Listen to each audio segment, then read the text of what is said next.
आज हम जानेंगे जैनिज़्म या जैन धर्म के आधार पर मोक्ष की नींव कब लगती है, यानी सम्यक्त्व की प्राप्ति कैसे होती है, कब होती है और सम्यक्त्व की प्राप्ति के लिए जीव कितने कर्म करता है। इन सब के बारे में जानेंगे आज की इस वीडियो में, इसलिए ध्यान से सुने तभी समझ में आएगा।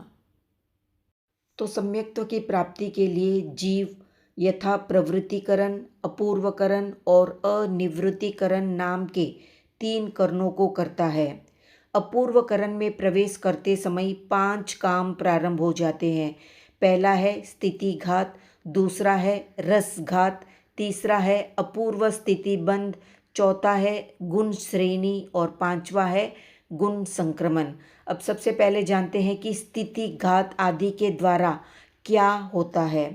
तो स्थितिघात के द्वारा पहले बांधे हुए कर्मों की स्थिति को कम कर दिया जाता है, अर्थात स्थितिघात के द्वारा उन्हीं कर्म दलिकों की स्थिति का घात किया जाता है जिनकी स्थिति एक अंतर मुहूर्त से अधिक होती है।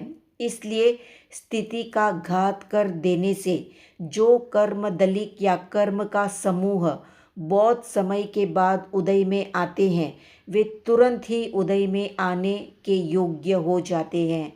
जिन कर्म दलिकों की स्थिति कम हो जाती है, उनमें से प्रति समय असंख्यात गुना यानी असंख्यात गुण कर्म दलिक ग्रहण करके उदय समय से लेकर ऊपर की ओर स्थापित कर दिए जाते हैं। अब जानते हैं कि कर्म दलिकों के निक्षेपण का कार्य कैसे होता है। तो ऊपर की स्थिति में कर्म दलिकों को ग्रहण करके उनमें से उदय के थोड़े दलिकों का निक्षेपण होता है और दूसरे समय में उसमें असंख्यात गुने कर्म दलिकों का निक्षेपण होता है। इसी प्रकार अंतर मुहूर्त काल के अंतिम समय तक प्रति समय असंख्यात गुना असंख्यात कर्म दलिकों का निक्षेपण होता है, अर्थात पहले समय में जो कर्म दलिक या कर्म समूह ग्रहण किए जाते हैं, उनमें से थोड़े दलिक उदय समय में दाखिल कर दिए जाते हैं। उससे असंख्यात गुना दलिक उदय समय से ऊपर के द्वितीय समय में या दूसरे समय में दाखिल कर दिए जाते हैं। उससे असंख्यात गुना कर्म दलिक तीसरे समय में और उससे भी असंख्यात गुना कर्म दलिक चौथे, पांचवें आदि समयों में दाखिल कर दिए जाते हैं। इसी क्रम से अंतर मुहूर्त काल के अंतिम समय तक असंख्यात गुना असंख्यात कर्म दलिकों की स्थापना की जाती है। तो इस तरह से प्रथम समय में ग्रहण किए हुए कर्म दलिकों के स्थापना की ये विधि होती है। इसी तरह से दूसरे, तीसरे, चौथे आदि समय में ग्रहण किए हुए कर्म दलिकों के निक्षेपण की विधि होती है और ये सारी क्रिया अंतर मुहूर्त काल के समय तक ही होती रहती है। तो कहने का तात्पर्य है कि गुण श्रेणी का काल अंतर मुहूर्त का है और अंतर मुहूर्त तक ऊपर की स्थिति में से कर्म दलिकों का प्रति समय ग्रहण किया जाता है और प्रति समय जो कर्म दलिक ग्रहण किए जाते हैं उनका स्थापन असंख्यात गुण क्रम से उदय क्षण से लेकर अंतर मुहूर्त काल के अंतिम समय तक में कर दिया जाता है। जैसे अंतर मुहूर्त का प्रमाण 16 समय मान लेते हैं, तो गुण श्रेणी के प्रथम समय में जो कर्म दलिक ग्रहण किए जाते हैं या ग्रहण किए गए हैं, उनका स्थापन पहले की तरह 16 समयों में किया जाएगा।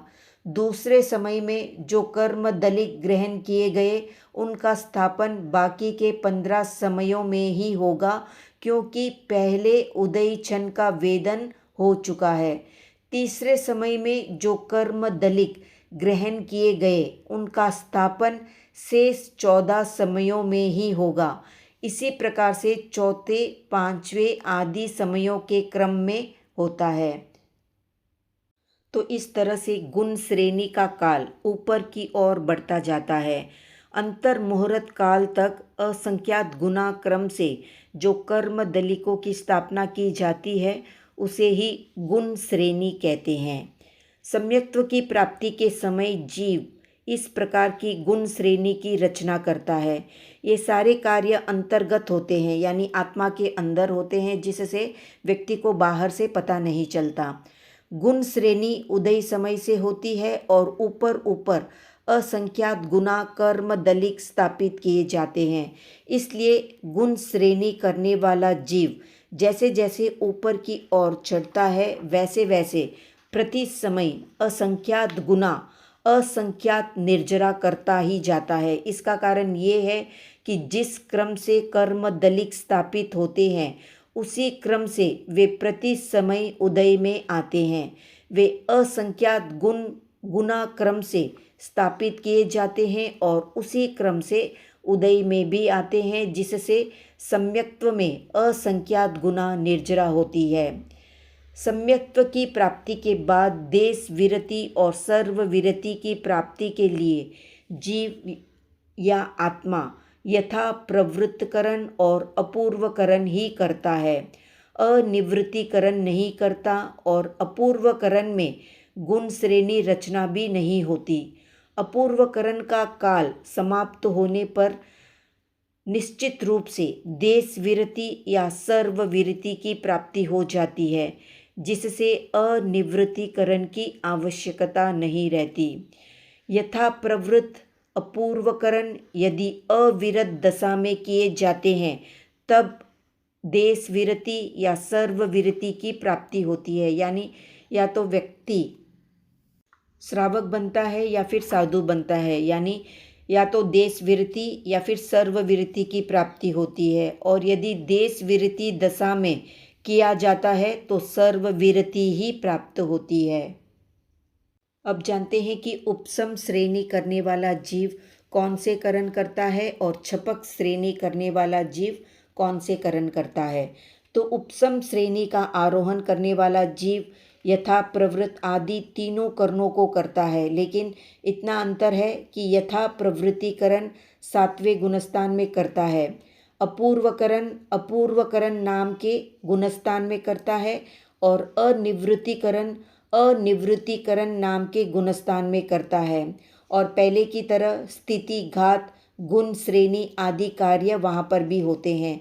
इसलिए उपशम भी क्रम से असंख्यात गुना असंख्यात कर्मों की निर्जरा करता है। छपक श्रेणी में कैसे चढ़ता है या फिर छपक श्रेणी करने वाला जीव कौन से करण करता है। तो 11वें गुणस्थान से च्युत होकर जब जीव 6ठे गुणस्थान तक आकर छपक श्रेणी चढ़ता है या उपसम श्रेणी पर आरूढ़ हुए बिना ही सीधा छपक श्रेणी पर चढ़ता है, तो वहाँ भी यथा प्रवृत्तिकरण, अपूर्वकरण और अनिवृत्तिकरण इन तीनों करणों को करता है और उनमें से उपसमक और उपशांत मोह गुणस्थान से भी असंख्यात गुना अधिक निर्जरा करता है। इसी प्रकार क्षीण मोह, संयोगी केवली, अयोगी केवली नामक गुण श्रेणियों में भी उत्तरोत्तर यानी धीरे धीरे असंख्यात गुना असंख्यात गुणी कर्म निर्जरा करता है। तो ये थी संक्षिप्त जानकारी सम्यक्त्व प्राप्ति से संबंधित। आज का प्रश्न है, देश विरति और सर्व विरति को रोकने वाला कौन सा कर्म है। कमेंट में बताएं। वीडियो पसंद आया तो लाइक करें, हाइप करें, शेयर करें, सब्सक्राइब करें। अब आप हमारे व्हाट्सएप ग्रुप से भी जुड़ सकते हैं।